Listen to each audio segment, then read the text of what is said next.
Bismillahirrahmanirrahim. Assalamualaikum warahmatullahi wabarakatuh. Kembali lagi dengan saya Angga Nur Fardiansa. Pada kesempatan kali ini saya akan melanjutkan pembahasan pembelajaran dari buku Executive Leader eh, dengan bab yaitu dampak dari kepemimpinan yang baik dan diterima. Kepemimpinan yang baik dan diterima dapat pula diukur dari dampak yang ditimbulkannya atas para anggota kelompoknya. Dampak ini berupa timbulnya beberapa rasa, yaitu rasa kepemilikan, rasa percaya, rasa tanggung jawab, rasa krisis, dan rasa cinta dan hormat terhadap sesama atau terhadap perusahaan. Oke, kita bahas satu-satu. Yang pertama, rasa kepemilikan, sense of belonging.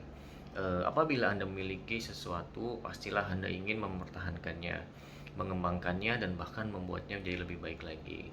Eh, Sebagai karyawan, kita ingin melindungi perusahaan kita dari rongrongan baik dari luar maupun dari dalam.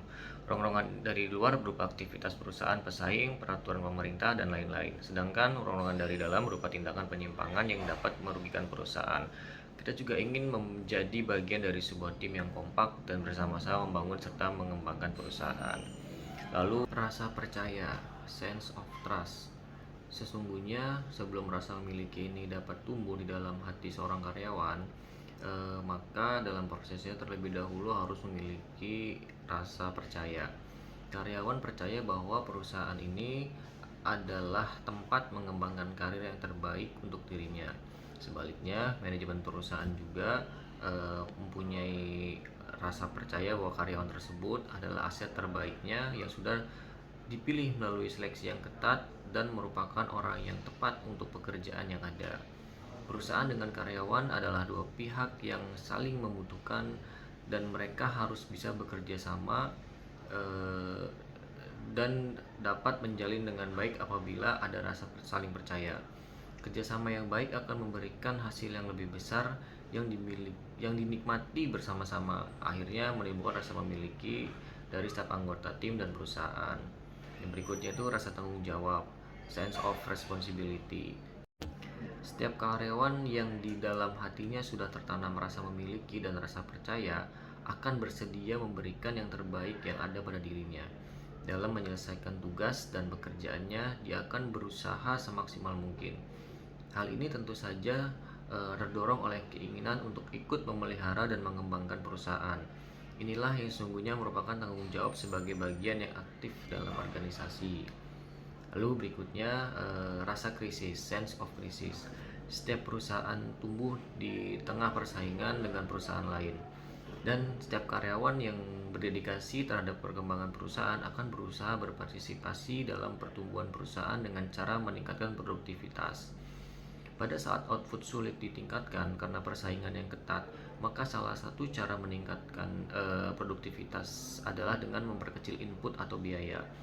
Inilah sesungguhnya yang disebut dengan rasa krisis, yaitu menghemat biaya-biaya apa saja yang bisa kita selamatkan tanpa mengurangi hasil. Usaha semacam ini bisa kita lakukan hanya bila kita menyadari sepenuhnya bahwa perkembangan perusahaan bisa dicapai kalau kita mampu mengatasi persaingan. Maka dengan karyawan yang sadar biaya, inilah perusahaan mampu keluar dari berbagai macam kesulitan sehingga akhirnya berhasil. Lalu poin berikutnya itu rasa cinta dan hormat, sense of love and respect. Seseorang yang mencintai perusahaannya bagaikan seorang pemuda yang mencintai seorang gadis dengan tulus. Pemuda tersebut tidak akan mudah pindah ke lain hati, melainkan akan dengan tulus menerima kekurangan sang gadis. Demikian pula karyawan yang mencintai perusahaannya tidak akan mudah tergiur oleh tawaran perusahaan lain untuk pindah kerja. Bukankah banyak perusahaan di luar perusahaan kita ini yang tertarik oleh kemampuan kita? Demikian pula saling menghormati antara atasan dan bawahan dan di antara rekan kerja akan timbul seiring dengan perkembangan budaya perusahaan. Sikap dan budaya ini dibangun oleh seluruh karyawan dari mulai office boy sampai dengan direktur.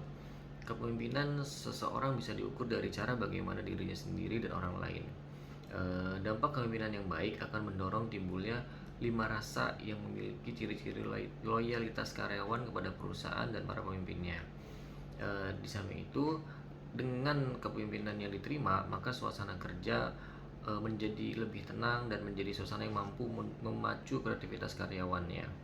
Oke, jadi tadi kita bahas dampak dari kepemimpinan yang diterima adalah timbulnya berbagai rasa. Yang pertama yaitu rasa memiliki terhadap perusahaan, yang kedua rasa bertanggung jawab terhadap pekerjaan, yang ketiga rasa percaya terhadap manajemen, yang keempat rasa krisis yaitu penghematan terhadap resiko atau biaya, yang kelima yaitu rasa cinta terhadap perusahaan dan hormat terhadap atasan atau bawahan. Oke teman-teman, mudah-mudahan video yang saya buat ini dari pembelajaran yang saya baca dalam minggu ini bisa bermanfaat buat teman-teman semua. Mohon maaf jika ada kesalahan. Saya pamit. Kita ketemu lagi di minggu berikutnya. Terima kasih banyak. Wassalamualaikum warahmatullahi wabarakatuh.